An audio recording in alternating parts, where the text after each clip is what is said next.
Rabbeinu Nachman, Rabbeinu Nachman befeige.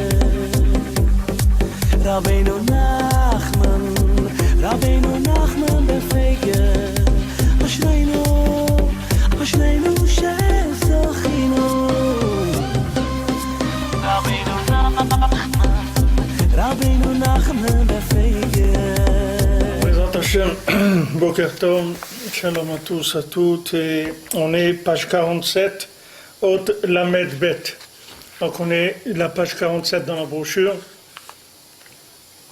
le passage 32. Zeprinat Nechum Avelim. Donc ce qu'on a vu, le principe qu'on a vu, qu'on a étudié là, c'est le principe de la consolation des endeuillés. Ki kar nechama, ibrinat nechamat Tzion v'Yerushalayim. Parce que quelle est la consolation principale? C'est la consolation de Tzion et de Jérusalem. Comme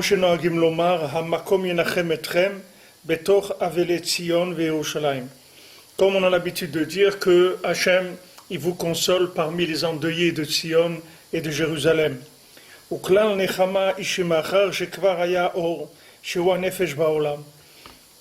Et maintenant, la nechama, c'est-à-dire que quelle est la consolation?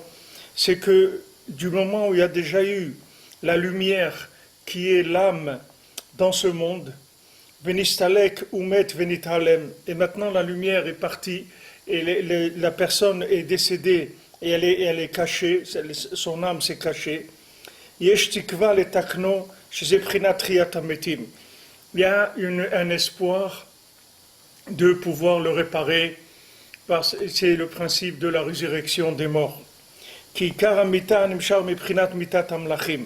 Parce que comme on l'avait dit avant, que la mort, elle vient principalement de la mort des rois, Shaïta Betrilat Abriya, qui était au début de la création du monde.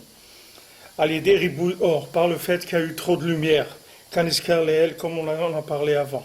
Aval Behemet lo yefshar sheitavua olamot kimal yedeze. Mais Behemet, c'était impossible que les mondes soient créés si ce n'était pas en passant par ces étapes-là de construction et de destruction du monde. Comme c'est écrit dans la Kabbalah beaucoup à ce sujet-là. Ki karak vedut les galot o idbarach velivro et haolamot ayarak mahmad ribui or.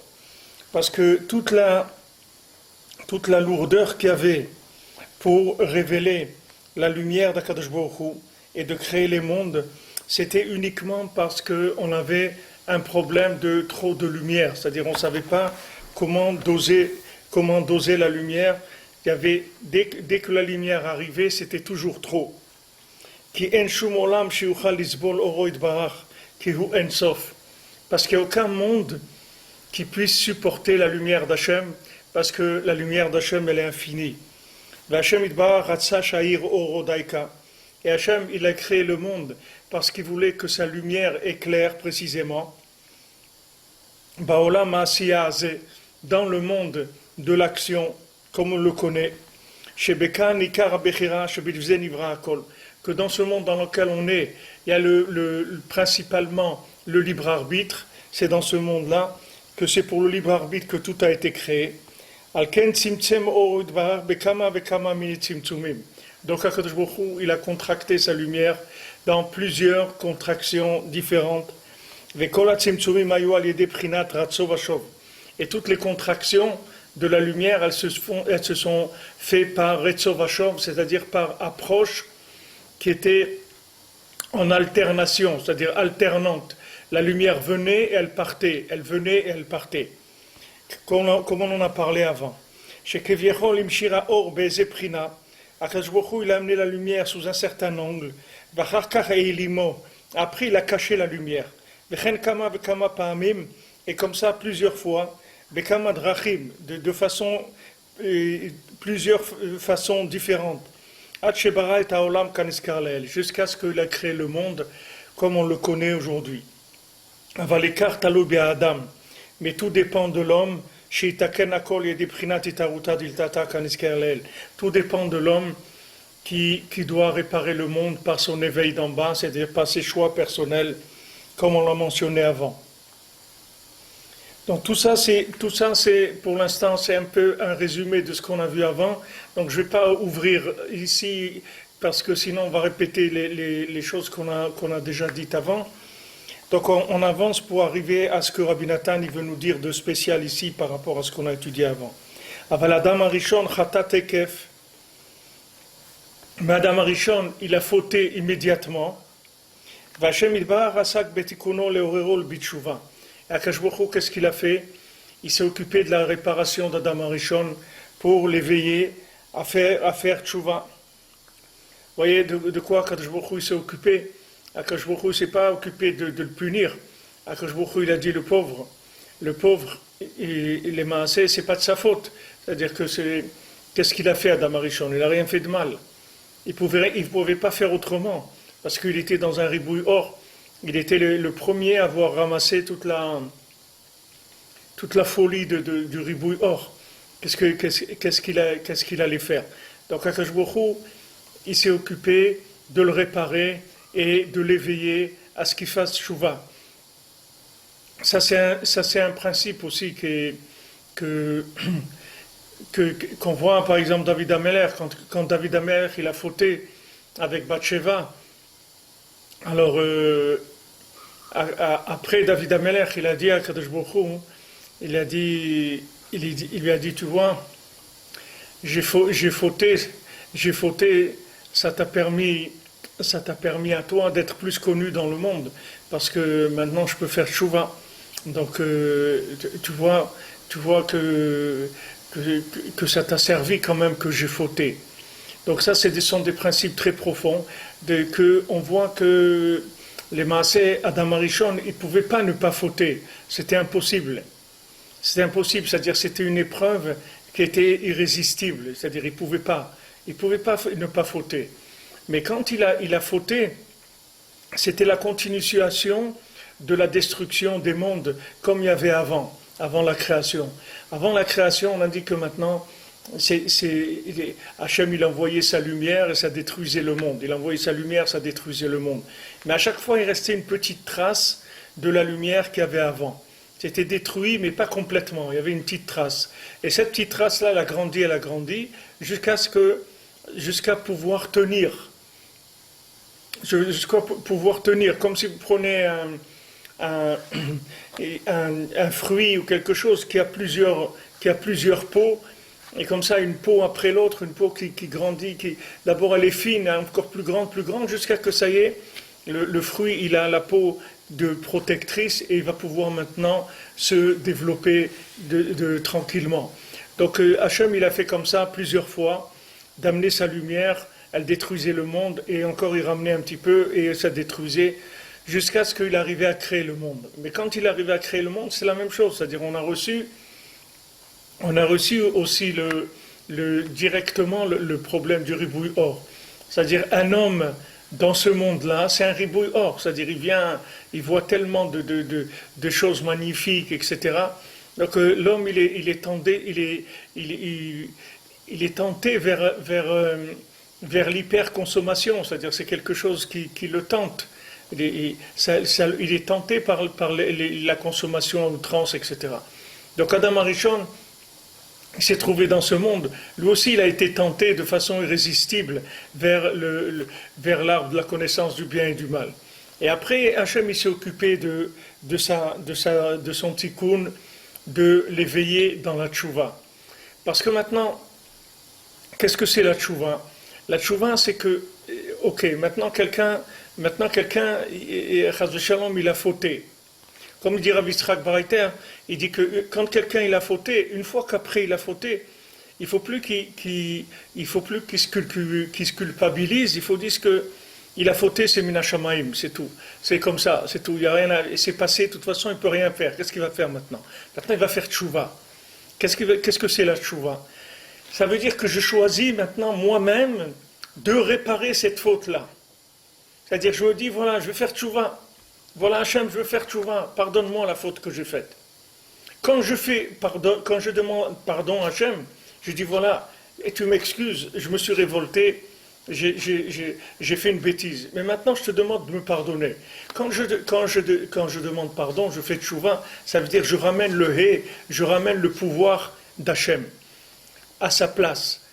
Maintenant, quand j'ai fauté, qu'est-ce que j'ai fait quand j'ai fauté? J'ai suivi comme on dit, j'ai suivi le courant. C'est tout. Quelqu'un il est dans ce monde, vous le mettez dans un monde de tentation. Ok, il est tombé, il a eu des tentations. Alors qu'est-ce qu'il y a? C'est normal. Je veux dire, on n'a rien fait encore, on n'a pas commencé.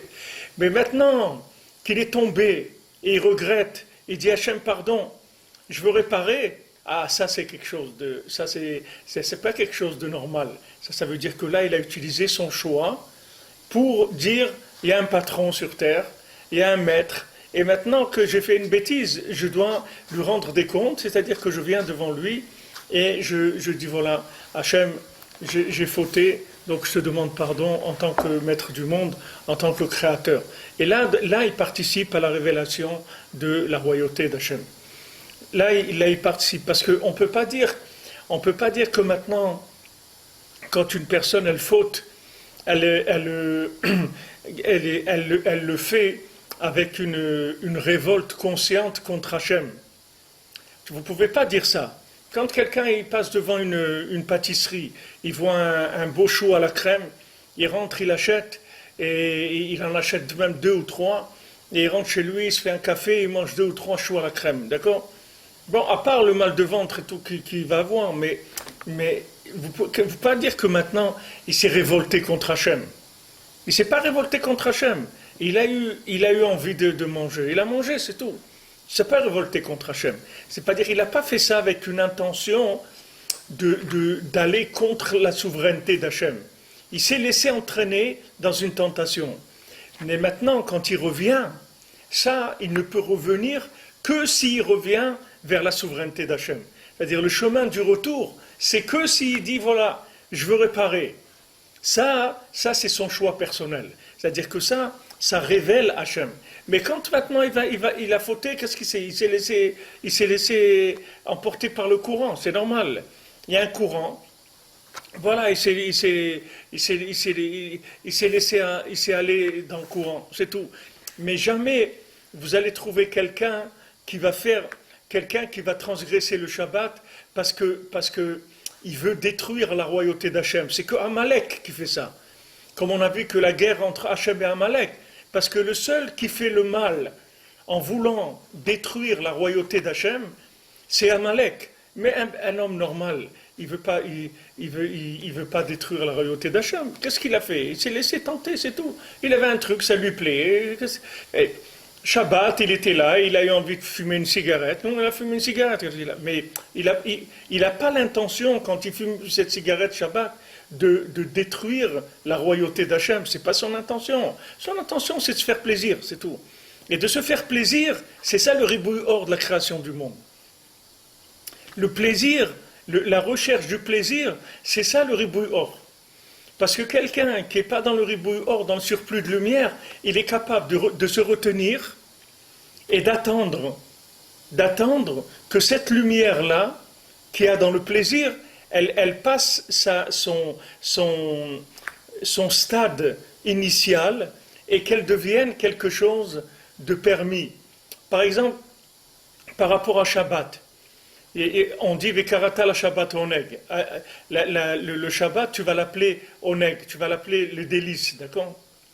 Alors le Zohar dit que les délices, ça appartient au Shabbat.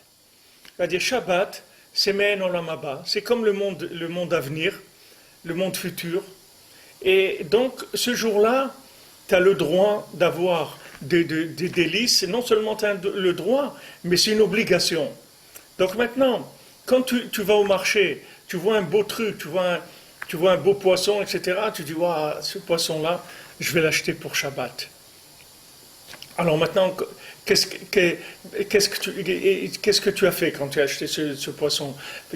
Tu l'as acheté pour le Shabbat, c'est-à-dire tu l'as acheté pour le manger en tant que délice du Shabbat, d'accord? Mais maintenant, si tu vas au marché, le même poisson, tu dis, waouh, quel super poisson, je vais me faire un fish and chips, un truc, je vais rentrer à la maison, je vais me faire des frites et du poisson frit, je vais m'éclater, je vais faire un super repas, etc. Le principe, c'est le même. C'est-à-dire que le délice, c'est le même. Tu vas prendre un délice comme le délice que tu voulais prendre le Shabbat. La seule différence qu'il y a, c'est que le fait que tu le prends dans la semaine, c'est quelque chose qui n'est pas correct par rapport à la création du monde. Et le fait que tu prends le Shabbat, non seulement c'est correct, mais c'est une obligation d'avoir des délices le Shabbat. Donc vous voyez que le même acte, il est relatif complètement comme vous le faites. C'est-à-dire, quelle est votre intention? Quand quelqu'un maintenant il prend du plaisir dans la semaine, ce plaisir il a volé à Shabbat. Mais ça ne veut pas dire que maintenant il n'a pas le droit de prendre de plaisir. Il a le droit, il faut attendre, c'est tout. Comme je vous ai dit, David Ameller, sa femme, Bathsheba, c'était sa femme. Mais il fallait qu'il attende, c'est tout. Le fait qu'il n'a pas attendu, alors ça fait que c'est passé par des choses qui sont désagréables, la façon dont ça s'est présenté.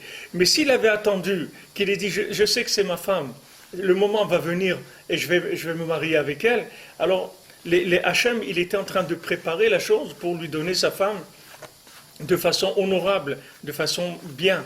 Comme le Shabbat, c'est-à-dire la personne, elle attend, ce poisson, on va le manger Shabbat, ça va être une mitzvah, avec des vêtements de Shabbat, dans une atmosphère de Shabbat, dans une atmosphère de bonheur, de délice, de joie, etc. Donc ça, c'est si la personne, elle attend. Si elle attend, alors qu'est-ce que c'est cette attente-là? C'est ça les kelim. C'est ça de faire des récipients, pour éviter le ribouille or. Pour ça que Rabbeinu dit dans la Torah Vav, il dit, tu veux faire tchouva? Ok, alors attends. Il dit, mais monsieur, moi, je suis venu pour faire tchouva, vous ne comprenez pas? Il dit, monsieur, on a compris. On a compris, vous êtes venu pour faire tchouva, alors attends, c'est tout. Attends. Comme ils disent en Israël, il dit, en Israël, la première chose qu'il faut apprendre, c'est savlanout. Il faut attendre, c'est tout. Tu vas dans les bureaux, avant, maintenant, il n'y a plus ça, parce que c'est devenu plus moderne. Mais avant, tu avais des trucs, savlanout, c'est tout, c'est comme ça. Tu viens, tu attends 4 heures, 5 heures, ça ferme les bureaux, tu n'as rien eu, tu n'as rien fait, tu rentres chez toi, attends, tu reviens, c'est tout. C'est comme ça. Pourquoi? Parce qu'en Eretz Israël, c'est tout. En Eretz Israël, ça marche comme ça. Parce que si en Eretz Israël, on te donne tout de suite, alors tu vas t'exploser, mais alors complètement. Parce que la lumière d'Eretz Israël, tu ne peux pas l'inclure, tu ne peux pas l'intégrer. Tu ne peux l'intégrer qu'avec beaucoup de récipients. Et ces récipients, ce sont tous les freins qu'il va y avoir de façon à ce que tu arrives à la chose. Alors toute la création, elle est basée sur ça. C'est le principe même de la création du monde. C'est-à-dire que Hachem, il a voulu créer le monde, il a voulu se révéler. Donc pour se révéler, il a commencé d'abord à se retirer, à créer le néant. Il dit, mais Hachem, si tu veux être connu, pourquoi tu crées le néant? Il dit, mais parce que si je ne crée pas le néant, les gens qui vont être créés dans le monde, ils vont exploser avec ma lumière. Donc maintenant, je vais créer un néant. Dans ce néant, je vais créer le monde. Et à l'intérieur, je vais mettre les individus. Et ces individus, petit à petit, ils vont commencer à me chercher, ils vont commencer à me vouloir, ils vont commencer à me reconnaître, à vouloir faire ma volonté, à être en contact avec moi. Donc ça, c'est les récipients qui vont avancer tous les jours. Alors chacun individuellement, c'est la même chose. Chacun, il passe des épreuves dans sa vie. Chacun, il a des hauts, il a des bas. Il faut savoir que plus la montée, elle va être grande, et plus la descente qui est avant, elle est grande. C'est comme vous faites les montagnes russes. Il y a des petites montagnes russes, vous descendez 1 mètre ou 2, et vous montez 1 mètre ou 2. Maintenant, quand vous allez monter 10 mètres, alors la descente, elle va être beaucoup plus grande. Alors, tous les moments de descente, d'obscurité, de ce qu'on appelle Astarat Panim, c'est-à-dire où le visage d'Hachem, il se cache de nous, pendant ce moment-là, il faut faire la planche, il faut rester tranquille. Il ne faut pas commencer à s'exciter, à faire des choses, etc. Take it easy, doucement, cool, tranquille. Attends, ça va passer. Attends, ça va passer, c'est tout. Tu vois bien que Hachem, il est venu te chercher. Comment tu as fait tchouva? Comment tu as trouvé Hachem? Comment tu as trouvé Rabbi Nachman? C'est toi qui as trouvé Rabbi Nachman. C'est toi qui as découvert Hachem, c'est pas toi. On est venu te chercher là où tu habitais. Où tu habitais? Rue de Chevreuil, 23 rue de Chevreuil, là-bas, un truc et tout. Ok, on a dit, voilà, monsieur, venez, on vous convoque. Il dit, qu'est-ce qui se passe? Viens, tu vas faire tchouva. Le tam, dans ses Purumassiot, Hachem lui envoie une lettre par un envoyé du roi. Il dit, voilà, monsieur le tam, monsieur l'homme simple, et le roi, il vous convoque, il veut vous voir. Ah ouais, il veut me voir, ouais, c'est super, ben, j'arrive. pas de problème, je viens. C'est la même chose. C'est-à-dire chacun, comment il a fait tchouva? Il a fait tchouva parce qu'Hachem il est venu le chercher, c'est tout. D'où il a fait tchouva? D'où il va faire tchouva? D'où il va découvrir la Torah? Tu peux passer dans ce monde-là, toute ta vie entière, tu peux passer toute ta vie dans un tunnel. Toute ta vie, tu peux passer dans un tunnel.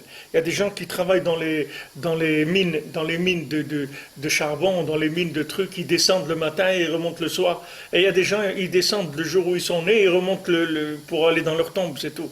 Ils n'ont rien fait. Ils n'ont rien fait. Bon là, il y a une dame, la pauvre, là, qui s'est suicidée il y a quelques jours, qui était une femme religieuse.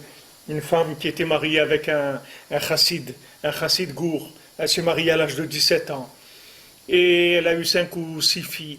Et à l'âge de 45 ou 50 ans, elle a décidé de tout arrêter, d'abandonner la Torah et d'aller vivre dans le monde soi-disant, dans le monde libre, soi-disant. Et ça lui a pris 2-3 ans pour se rendre compte que ce monde-là, il n'était pas libre du tout. Et elle s'est trompée, c'est tout. Maintenant qu'est-ce qu'elle a fait? La pauvre, elle s'est suicidée, qu'est-ce qu'elle va faire? Elle s'est suicidée parce qu'elle a vu qu'elle arrivait à une telle contradiction. Elle avait ce qu'elle avait. Sûrement qu'elle devait avoir des difficultés à la maison, que son couple, ça devait pas être, comme on dit, très jojo, c'est super et tout. Alors bon, il y a eu ce qu'il y a eu. Elle est allée chercher de l'oxygène ailleurs. Mais après, elle s'est rendue compte que c'est du gaz carbonique, donc elle a dit, voilà, je me suis suicidée, c'est tout, qu'est-ce qu'elle va faire, la pauvre? Il y a des gens dans cette vie qui font des choix terribles, des choix terribles. C'est des choses terribles qui arrivent dans ce monde. Et il y a des gens, ils passent toute leur vie à côté de la vie, ils sont juste à côté de la vie, mais ils n'ont jamais touché la vie, ils ne savent pas qu'est-ce que c'est la vie. Donc quand quelqu'un, au Hachem, Akadosh Baruch Hu, est venu le chercher, Akadosh Baruch Hu, il est venu, lui a dit, voilà, viens mon fils, viens ma fille, voilà, regarde la lumière de la Torah, regarde la lumière des tzadikim, etc. Donc cette personne-là, elle voit bien qu'on est venu la chercher. Donc toute sa vie, ça va être comme ça. Il n'y a pas besoin de s'inquiéter. Chaque fois qu'on va avoir besoin d'avancer, Hachem, il va venir nous chercher. Maintenant, quel est notre libre arbitre? Notre libre arbitre, c'est d'abord la Emouna qu'Akadosh Baruch Hu va venir nous chercher. C'est ça le libre arbitre, il dira Avraham Nachman. Le libre arbitre, c'est d'avoir la foi et la confiance que Hachem, il va venir me chercher au moment où ça va être, ce moment il va être optimisé pour moi. Hachem, il va venir me chercher. Pour l'instant, je suis dans une salle d'attente. Rabbeinu dit, il y a les gens que c'est mieux pour eux qu'ils n'aient pas été créés. Pourquoi? Parce que quelqu'un, c'est la discussion des sages. Les sages, ils disent, est-ce que l'homme, c'est bien qu'il ait été créé ou c'est pas bien qu'il ait été créé? Alors il dit, voilà, si l'homme, il a trouvé Hachem dans sa vie, alors bien sûr, c'est extraordinaire. Mais s'il n'a pas trouvé Hachem, Tov lo shelo nivra, c'est mieux qu'il n'aurait pas été créé. Pourquoi? Qu'est-ce qu'il a fait ici? Qu'est-ce qu'il a fait pour quelques restaurants, quelques petites vacances, des brochettes, ou un peu, il a été un peu à la plage, ou il a fait du ski et tout. Dans une vie entière, si vous prenez la vie d'une personne, combien il y a de moments de plaisir dans la vie? De plaisir, de détente, où on est bien, par rapport à tout ce qu'on travaille pour ça. Regardez combien quelqu'un y travaille. Voilà encore ce matin, hier soir en Turquie, à l'aéroport, boum, 36 morts, ou 150 blessés, des trucs. Des gens ils viennent, ils ont pris l'avion pour partir en vacances, le truc. Des gens ils viennent avec des kalachnikovs, allez, comment... C'est quoi ce monde-là? C'est un monde de quoi? C'est un monde qui ne sert à rien. Combien d'écrivains, de philosophes et tout, ils sont arrivés à cette conclusion que Tov lo shelo nivra, le mieux pour l'homme, c'est qu'il n'aurait pas été créé. Ça, c'est le mieux pour lui. S'il ne trouve pas la vérité, s'il ne trouve pas Hachem, s'il ne trouve pas la connexion, mais c'est sûr que c'est mieux qu'il n'existe pas. Il n'y a rien dans ce monde. Il n'y a rien du tout. Il n'y a rien du monde, c'est que de la souffrance, c'est tout, il n'y a rien du tout. Si vous prenez une vie, quelqu'un, disons, il vit 80 ans, si vous prenez dans 80 ans combien d'heures ou de jours il a eu du plaisir, vous allez voir que c'est même pas un an dans sa vie. Alors maintenant quoi? Pour un an de plaisir, je vais souffrir 79 ans. Depuis que je nais, après j'ai mal quand les dents elles poussent, et après ces dents elles tombent, et après il y a d'autres qui poussent, et après il y a des caries, et après il y a des plombages, et après il y a des couronnes, et après il y a des implants, et après non, mais alors vous êtes en train de faire quoi avec moi là? Vous croyez que je suis un cobaye ou quoi? C'est quoi? C'est quoi cette vie-là? C'est une vie de quoi? Ça ne vaut rien du tout, ça vaut rien du tout. Donc celui qui n'a pas trouvé Hachem, la vie, elle ne vaut rien du tout, Bichlal. Donc Rabbeinu dit, il rapporte les sages, c'est tout, c'est les Chachamim qui disent ça. Tovlo, shelo nivra, mais chez Nivra, c'est mieux pour lui qu'il n'aurait pas été créé. Mais maintenant, s'il a trouvé Hachem, s'il a trouvé la tchouva, alors c'est sûr que c'est mieux qu'il ait été créé. Parce que maintenant, ça y est, il a un business. C'est-à-dire maintenant, il est là pour un développement de son âme. Il a compris qu'il a une âme et que cette âme, il peut la connecter à l'infini, à la partie de son âme qui se trouve dans les mondes supérieurs. Et à ce moment-là, il va commencer à alimenter son âme en bas par les niveaux supérieurs, grâce au tzaddik, grâce à la Torah, au mitzvot, au conseil du tzaddik, au tzaddik lui-même, à l'Aïdbodedou, tout ce que Rabbeinu dit de faire. Et à ce moment-là, il va grandir, il va grandir, il va grandir. C'est-à-dire qu'après, il va arriver dans l'autre monde, il va être quelqu'un. C'est-à-dire il va venir, il va voir la lumière d'Hachem de façon extraordinaire. Et il va avoir des plaisirs qui sont éternels. Mais maintenant, s'il n'y a pas ça, il n'y a rien du tout, ça ne vaut rien ce monde. Donc Rabbeinu dit que c'est comme ça, il y a plusieurs étapes. Il y a l'étape de la personne qui ne sait même pas ce qu'elle fait ici dans ce monde. Donc lui, le pauvre, c'est un figurant, mais ça lui coûte cher. Ça lui coûte une vie de souffrance, c'est pas évident. Après, vous avez celui qui a trouvé la lumière. Alors il dit, waouh, bon Hachem, j'ai trouvé la lumière, c'est super, allez, on y va et tout. Non, non, non. Attends. Il me dit, attends, mais maintenant j'ai trouvé, justement parce que tu as trouvé. Tu vas attendre, c'est tout. Ne te fais pas de soucis, reste dans la salle d'attente.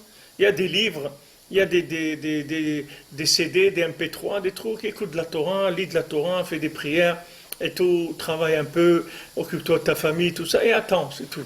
Attends.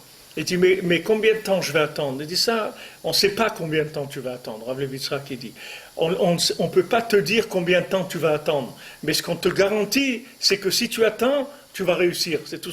Ça, on te garantit que tu vas rentrer. Il dit, ok, vous me garantissez que je vais rentrer? Pas de problème, j'attends. Il dit, mais combien de temps je vais attendre? Ça, on ne peut pas te dire. Mais dis-toi à peu près. Ben voilà, entre 7 et 77 ans à peu près. Ça vous va? C'est entre 7 et 77 ans. Comme Tintin, c'est tout, tu attends. De 7 à 77 ans, pour les jeunes de 7 à 77 ans, c'est bon. Il dit quand même, vous ne pouvez pas essayer de faire quelque chose. Il dit, bon, on va essayer de demander, mais on vous garantit rien. On peut pas savoir. Mais en tout cas, sachez que tant que vous restez dans la salle d'attente, vous êtes garanti qu'on vient vous chercher. Donc c'est super, non? C'est nifla. Donc tu restes dans la salle d'attente, c'est tout. En attendant, tu manges des chips, des trucs, voilà, tu attends, c'est tout, tranquillement. Et après, l'étape d'après, c'est qu'on te fait rentrer. Et quand on te fait rentrer, alors ça y est, tu as découvert l'autre monde dans ce monde-là. Ça y est, tu es un homme libre, Behemet. Tu t'es libéré de ce monde-là, tu t'es libéré de l'obscurité, tu t'es libéré du mensonge. Là, ça y est, tu arrives au bonheur, au véritable bonheur déjà dans ce monde, qui est la connexion avec Hachem. Et que ton cœur il ressent l'infini, et que tu vois des choses, et tu ressens des choses extraordinaires. Et après, Bezat Hashem, à 120 ans, tu vas continuer l'élévation dans des niveaux extraordinaires. Ça, c'est le programme de ce monde. Ça, c'est le programme de ce monde. Mais celui qui est dehors, qui ne sait même pas qu'il est dehors, il a toute la journée, il a la tête dans la mécanique, ou dans les trucs, ou dans les motos de course, ou dans les voitures de rallye, ou le football, les trucs. Des gens, ils se frappent, vous voyez qu'est-ce qu'il y a pour le football? Ils se frappent, ils se massacrent et tout. Pourquoi pour le football? Pour des gens qui tapent dans un ballon, c'est tout. C'est tout, qu'est-ce qu'il peut y avoir? Que le ballon est rentré dans un cadre où il n'est pas rentré là-dedans. Et ça va te changer quoi, ta vie? Ah, mais tu comprends rien, tu sais pas ce que c'est, des trucs. Ok, on verra. C'est dommage. Mais ça, on peut pas en vouloir à qui que ce soit. Parce que si Hachem il n'était pas venu nous chercher, c'est pas dans le football qu'on serait, on serait dans le, je sais pas où on aurait été. Mais bon, Hachem il a eu pitié, ça dit qu'il a pitié tzadikim, ils ont eu pitié de nous, ils ont prié pour nous, etc. On est venu nous chercher. Ok.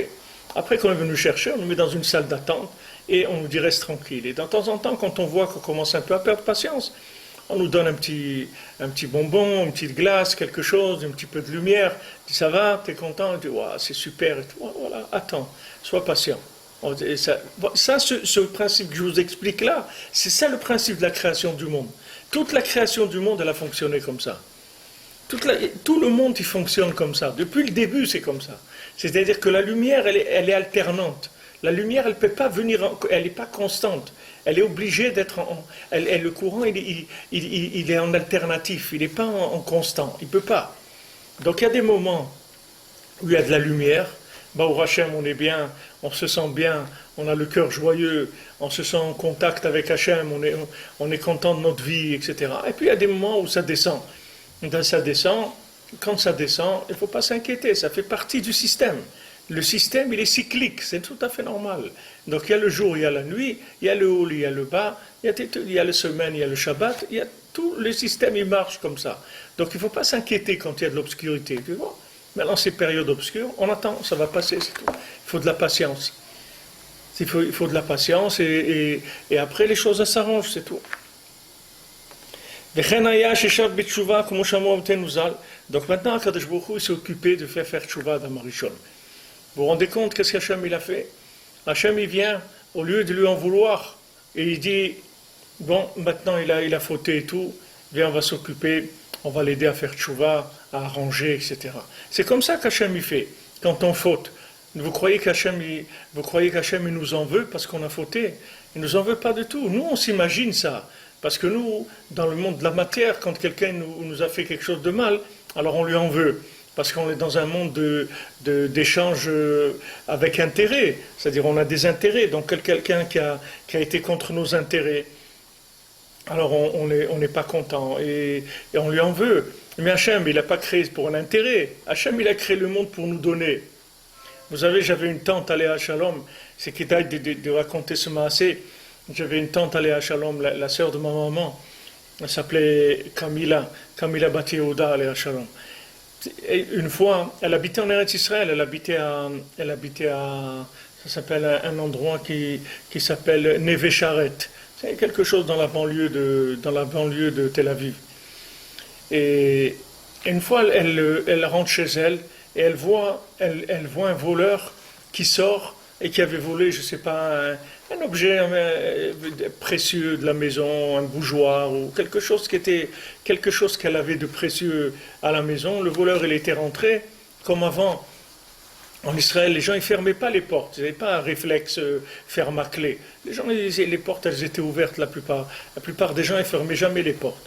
Alors, il y a un voleur qui est rentré quand elle est descendue faire ses courses à l'épicerie, et elle le voit qui part avec ça. Alors, elle lui court après, elle lui dit, attends, peut-être tu as besoin d'autre chose encore. Attends, viens, je peux te donner d'autres choses encore. Vous voyez, elle n'avait pas du tout elle n'avait pas du tout de nerfs. Il a volé les trucs. Tu dis, mais attends, il a besoin, c'est pour ça qu'il a pris. Alors, peut-être qu'il a besoin encore, il n'a pas pris assez. Mais quand vous entendez ça, vous croyez que la personne, elle est folle, elle n'est pas normale. Mais c'est elle qui est normale. C'est les autres qui sont fous. Elle est normale. C'est normal, quelqu'un, il a besoin. Il a pris, qu'est-ce que tu vas faire? C'est pas un voleur organisé, des gens qui sont... C'est pas une mafia, c'est pas un cartel de la mafia. C'est un bonhomme, il est allé, il a volé quelque chose, il va le vendre pour manger, pour payer son loyer ou n'importe quoi. C'est pas des gens... Alors qu'est-ce qu'il y a? Il n'a rien fait. Il n'a rien fait de grave. Qu'est-ce qu'il y a de grave? Hachem, c'est pareil. Hachem, il veut nous donner, vous comprenez? Hachem, il ne veut pas prendre de nous quoi que ce soit. Donc, c'est impossible qu'Hachem nous en veuille parce qu'on a fauté. C'est impossible. Impossible qu'il nous en veuille. Parce que Hachem, il a créé ce monde pour nous faire du bien. Et donc maintenant, si nous, on s'est planté, on n'a pas fait le bien, ok. Vous croyez que lui, il va nous en vouloir? Pas du tout. Au contraire, il va s'occuper de nous pour qu'on arrive à faire le bien et à vouloir le bien. Il va faire tout ce qu'il peut. Et maintenant, quelqu'un qui faute, qui fait des avérotes tout le temps et tout, Hachem, il va le prendre sur plusieurs angles pour l'aider à faire tchouva. Comme il dit ici, il s'est occupé d'Adam Arishon, de son tikkun, pour qu'il fasse tchouva, pour l'éveiller à la tchouva. Et il dit, regarde, c'est dommage, parce que j'avais prévu comme ça, alors viens, on va arranger, ok, ça s'est cassé, ça s'est abîmé, viens, on va l'arranger, on va réparer, on va faire comme ça, Mais chas v'shalom, jamais Hachem il nous en veut. Ça n'existe pas qu'Hachem il nous en veuille. Jamais Hachem il nous en veut. Hachem il en veut qu'un seul, et c'est Amalek, parce qu'Amalek il veut détruire Hachem. Il veut détruire la royauté d'Hachem. Mais nous, quand on ne faute pas parce qu'on veut détruire quoi que ce soit. On faute parce qu'on s'est laissé aller au fast-food. Au lieu d'attendre de manger correctement, assis à table, etc., on a voulu du fast-food, aller tac, tac, vite. On prend le plaisir rapidement. On n'a pas le temps de laisser la lumière s'installer dans des récipients qui soient corrects. On veut le consommer dans l'état brut, etc. C'est ça qui nous cause tous nos problèmes. Mais on n'est pas révolté contre Hachem, on n'a pas voulu faire du mal à Hachem. Chas v'shalom. Au contraire, on veut faire que plaisir à Hachem. On veut lui faire qu'il soit content de nous et vraiment lui faire plaisir tous les jours, toute la journée. On veut que ça, on veut rien d'autre. Donc Hachem, il s'est occupé lui-même du tikkun d'Adam Arishon pour le réveiller, pour l'éveiller à la tchouva. Vechen haya, et c'est comme ça que ça s'est passé chez Shav Betchouva. Il a fait tchouva, comme ils ont dit nos sages. Aval, me'az nigzera mital et dorot. Mais comme maintenant, il y a eu un chamboulement des systèmes, donc il y a la mort qui a été décrétée pour les générations. Mais ça ne veut pas dire que Hachem lui a dit, ah bon, tu as fait ça, ben maintenant tu vas voir, tu vas mourir. C'est pas ce rapport-là du tout.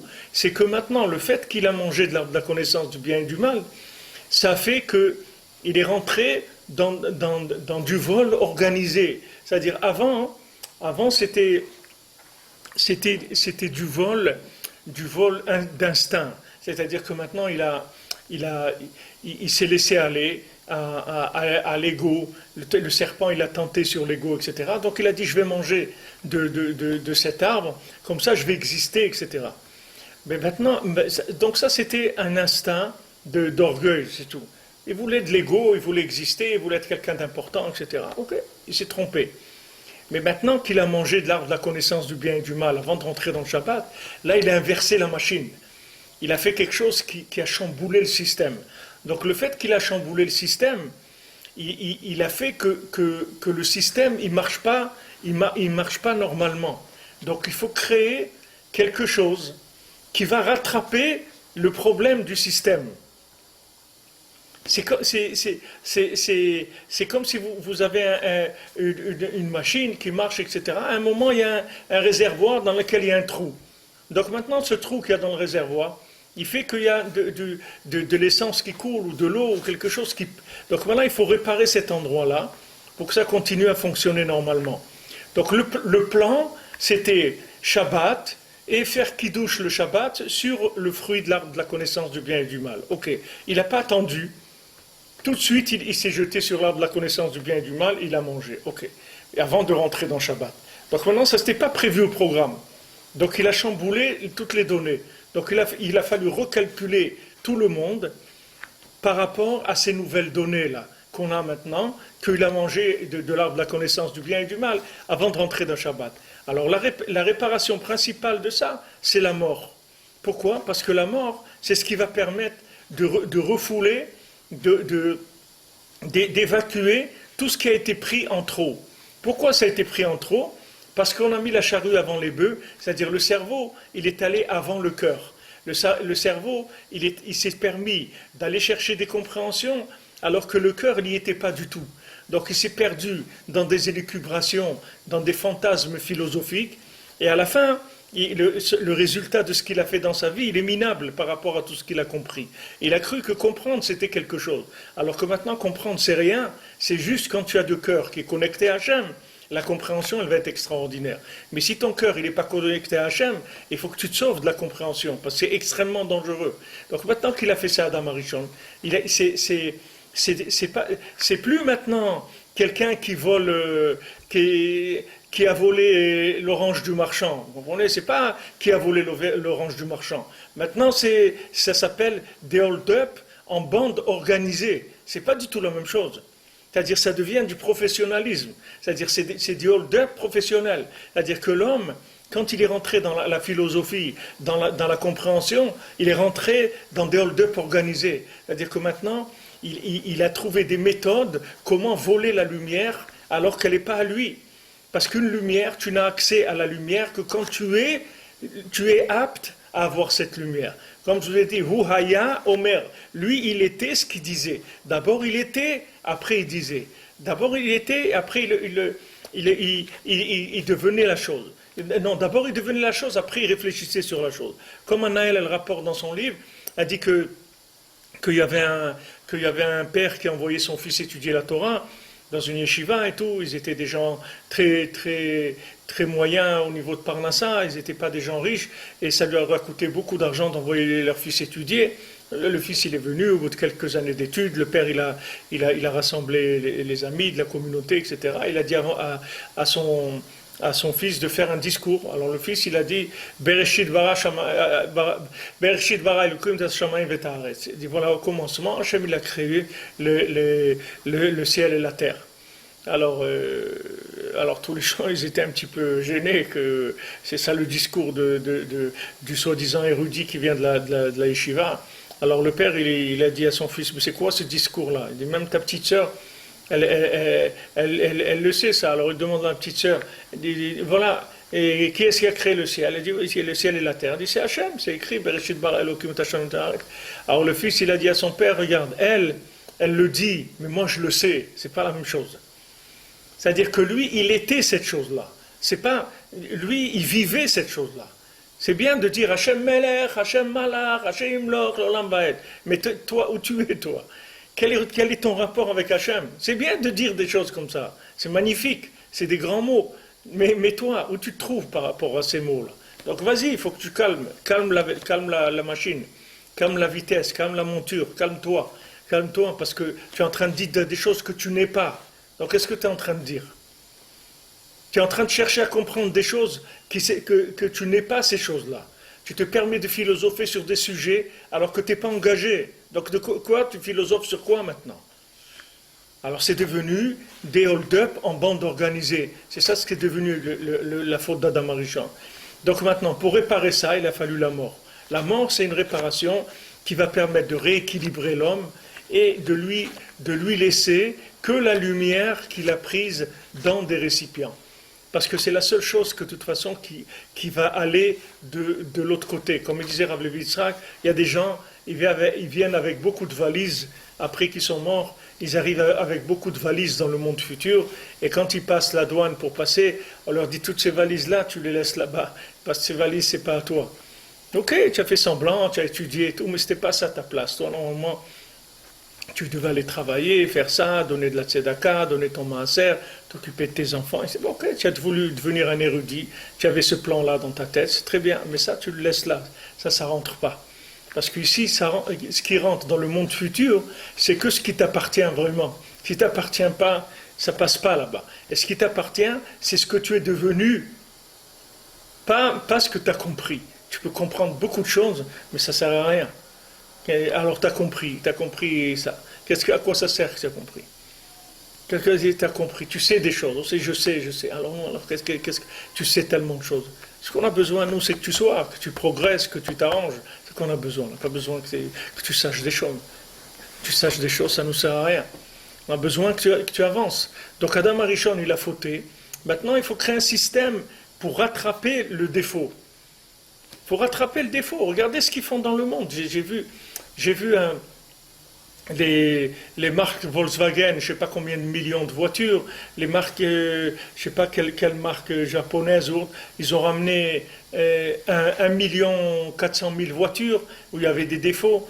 Un fabricant de meubles, il vient de ramener 36 millions de commodes, parce qu'il y a des enfants qui sont morts. Je ne sais pas pourquoi, si la commode elle tombait, ou je ne sais pas exactement. 36 millions des commodes dans le monde qu'ils ont fait, il faut les ramener à l'usine. Parce qu'il y a un défaut de fabrication, c'est tout. Ça ne marche pas, c'est pas comme ça que ça doit être. Alors Adam Arishon, c'est pareil. Il a inversé le monde. Donc maintenant, il faut trouver un système pour rattraper ça. Donc la mort, c'est pas Chas v'Shalom qu'Hachem il a voulu nous punir de quoi que ce soit. Hachem juste il a mis un système de recyclage, de récupération des données de manière à remettre les choses à leur place. Donc c'est extraordinaire, il a mis quelque chose qui empêche la destruction de l'homme, pour pas qu'il soit détruit. C'est pour ça qu'Hachem il a amené la mort. Avalata amita itova gdola. Mais maintenant, la mort, c'est quelque chose de très bien. C'est quelque chose de très bien. C'est difficile à dire, parce que maintenant, on ne parle pas ici du côté sensible, des êtres qu'on aime, etc.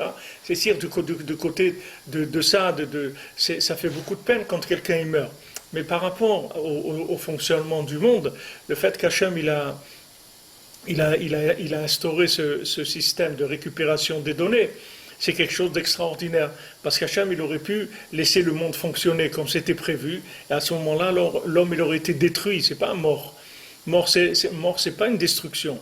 La mort, c'est juste un passage. Mais il peut y avoir une destruction de l'homme,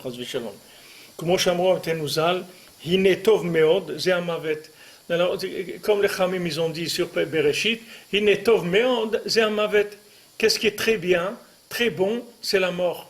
La mort, c'est très bon. C'est très bon, ça veut dire que c'est quelque chose de très bien. C'est quelque chose qui répare. Ki machmad kilkul adam harishon, וכן מחמד קלקולי הדורות, על ידי זה אי אפשר שיקבל האור שצריך לקבל בעודו בגופו, זה בחיים חיותו. בגופו זה בחיים חיותו. Parce que maintenant, à cause de la faute d'Adam Arishon, du premier homme, et aussi à cause des fautes de toutes les générations, à cause de ça, il ne peut pas recevoir la lumière dont il a besoin quand il est encore dans son corps, dans son corps matériel. Et c'est obligé que maintenant il laisse le corps ici, et que son âme, elle va monter. Et à ce moment-là, il va se purifier, et il va revenir, il va se lever à la résurrection des morts, avec un surplus de lumière extraordinaire, nouvelle et extraordinaire. Chacun selon son niveau. Donc c'est ça qui va se passer, c'est-à-dire que maintenant, quand on va mourir, on va mettre le corps au pressing, il va aller au pressing, il va se nettoyer, il va être prêt, et après on se lève à la résurrection des morts avec un corps extraordinaire, un corps qui est prêt à recevoir la lumière. Pas un corps qui a été détruit par le ribouille et par les ta'avot de ce monde. Un corps qui est réparé, qui est sain, qui est propre, et qui va recevoir la lumière d'Hachem et de façon éternelle, comme ça devait être, comme je vous l'ai dit au moment de Matan Torah. Normalement on aurait dû avoir un corps éternel, et parce qu'on a fait le veau d'or, alors ça on a recommencé encore le problème, parce que au moment de Matan Torah, la faute d'Adam Arishon, elle était réglée, c'était fini. Mais quand on a fait le veau d'or, tout ça a repris encore, tout ça s'est remis à l'envers, donc il a fallu encore passer par la mort. Parce que maintenant, le fait qu'il y a eu déjà la lumière dans le corps, entre cette âme et ce corps, il y a eu une lumière. Et maintenant, la personne est décédée et la lumière est partie. Maintenant, on peut le renouveler, on peut le réparer, et on peut purifier le récipient, qui puisse recevoir une lumière qui est nouvelle et plus grande qu'avant. Comme c'était au début de la création du monde. Le fait que Hachem, il a précisément amené la lumière plusieurs fois et après il l'a enlevé, c'est ça qui a créé les récipients, qu'on puisse recevoir la lumière. Tout ça, c'est le secret de la mort des rois, c'est-à-dire de ces rois qu'il y a eu avant la création du monde et leur réparation. Par le fait justement qu'il y a eu une cassure des récipients, et d'ailleurs qu'il y a eu la mort. Après vient le monde de la réparation, avec un surplus de lumière beaucoup plus grand que ce qu'il y avait avant. Parce que maintenant, le fait que les récipients n'étaient pas capables de recevoir la lumière, donc à peine la lumière elle arrivait, boum, les récipients ils explosaient. Mais maintenant, quand les récipients ils explosaient, il restait quand même un peu de lumière. Donc sur ce peu de lumière qui reste, on va pouvoir rajouter de la lumière. On va rajouter de la lumière, encore les récipients ils vont exploser. Mais c'est déjà pas comme la première fois. C'est-à-dire qu'il y a plus de lumière. Et comme ça à chaque fois. Et la vie de chacun c'est comme ça, il ne faut pas s'inquiéter. N'importe comment que quelqu'un ait sa vie, comment elle tourne, ça n'a aucune importance. Le hikar c'est de rester attaché avec Hachem, de prier, d'être toujours béchalom avec Hachem. Peu importe ce qui nous arrive dans notre vie, le principal c'est de ne pas se fâcher avec Hachem, c'est tout. Il ne faut pas se fâcher, il faut rester en paix avec Hachem, en reconnaissance. Et quand il y a des moments difficiles, il faut savoir que ces moments difficiles, c'est pour que les récipients ils se solidifient de manière à recevoir une lumière qui est nouvelle, comme on a vu avant, que la nuit, c'est le début du jour. Nous, on commence un jour par la nuit, on ne commence pas le jour à minuit. Les nations commencent le jour à minuit, mais nous on ne commence pas le jour à minuit, nous on commence le jour à la sortie des étoiles.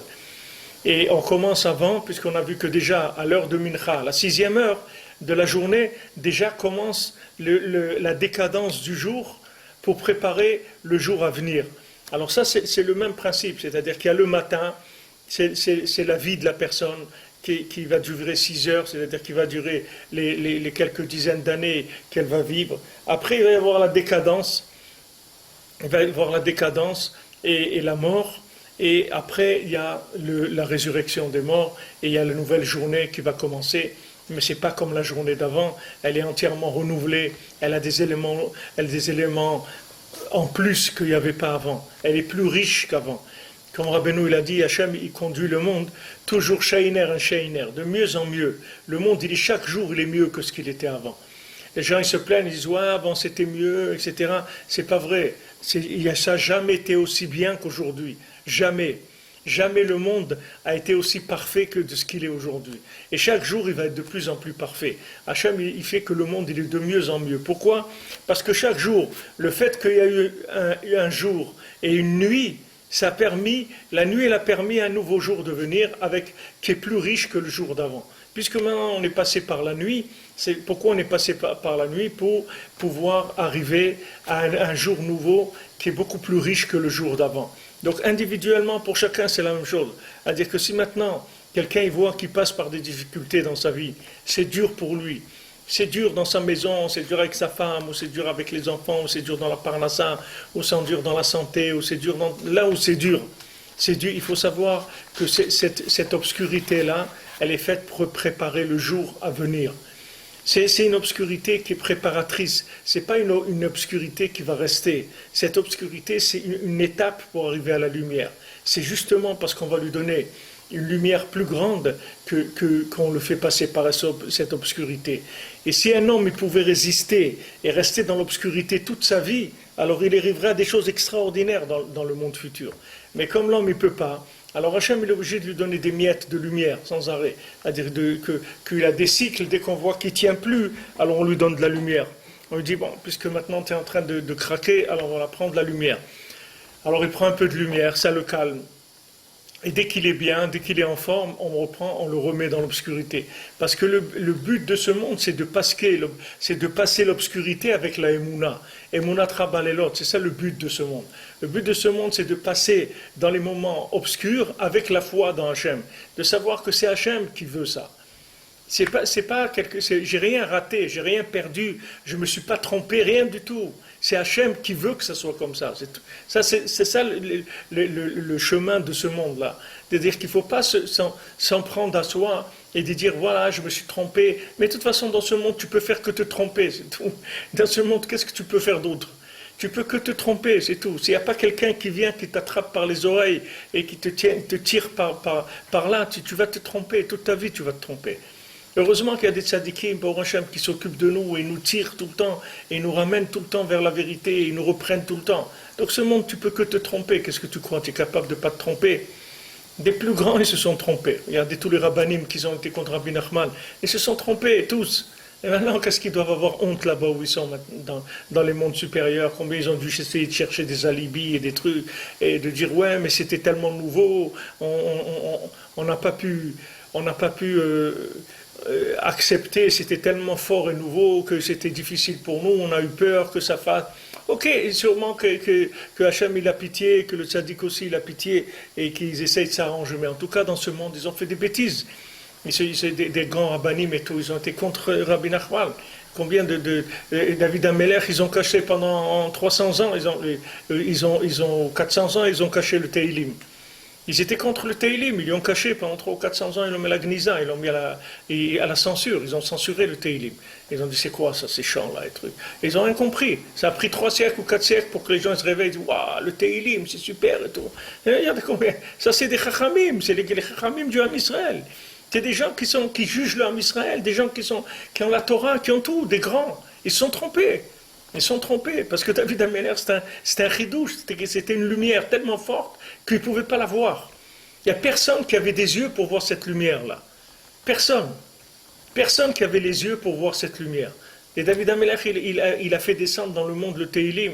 Et les gens, quand le Teilim est arrivé, c'est la Géoula. Les Teilim, c'est Mashiach ben David, c'est la Géoula. Et les gens, ils n'ont pas vu. Non seulement ils n'ont pas vu, les Chachamim, ils ont fait la censure sur le Teilim. Donc regardez comment, même quelqu'un qui a toute la Torah et tout, regardez comment il peut se planter complètement dans ce monde-là. Comment il peut se tromper. À côté de chacun, à plus forte raison, des gens comme nous, qu'on n'a pas la Torah, qu'on n'a rien, déjà on nous a éduqués comme des idiots toute notre vie, etc. Qu'est-ce que vous voulez qu'on fasse? C'est sûr qu'on peut faire que se tromper. C'est sûr mais est-ce qu'on va nous demander dans l'Olam Haba, c'est pourquoi tu t'es trompé? Parce que ça, comment vous voulez qu'on ne se trompe pas? Comment vous voulez qu'on ne se trompe pas dans ce monde? Mais seulement Hachem, il va nous demander Tzipit Alishua. Est-ce que tu as espéré la délivrance? C'est ça qu'on va nous demander. Est-ce que tu as espéré être délivré? C'est ça qu'on va nous demander. Oui, j'ai espéré. Mais tous les jours, je vous ai demandé. Tous les jours, j'ai demandé la délivrance. Tous les jours, j'ai attendu. J'ai dit peut-être aujourd'hui, ça va venir. Tous les jours, j'ai attendu. J'ai dit peut-être aujourd'hui, ça y est. Aujourd'hui, mon cœur, il va se réveiller. Aujourd'hui, ça y est. Mon cœur, il va commencer à fonctionner. Il va commencer à aimer la prière. Il va commencer à aimer la Torah. Il va commencer à aimer les mitzvot. Il va commencer à aimer le monde, à aimer les gens. Et peut-être aujourd'hui, j'ai attendu tous les jours de ma vie. C'est tout ce qu'on peut faire. J'ai attendu, Tzipita. Tzipita, ça veut dire, est-ce que tu as espéré? Est-ce que tes yeux, ils étaient en attente, en languissement? Voilà, Hachem, viens me délivrer. Hachem, viens me délivrer, je suis en prison. Viens me faire sortir de ma prison. Aide-moi à sortir de ma prison. Voilà, je t'attends, je suis là, je t'attends. J'attends que tu viennes me chercher. C'est tout. Sache que je vais t'envoyer des messages tout le temps pour te demander de venir, s'il te plaît, me sortir de là où je suis.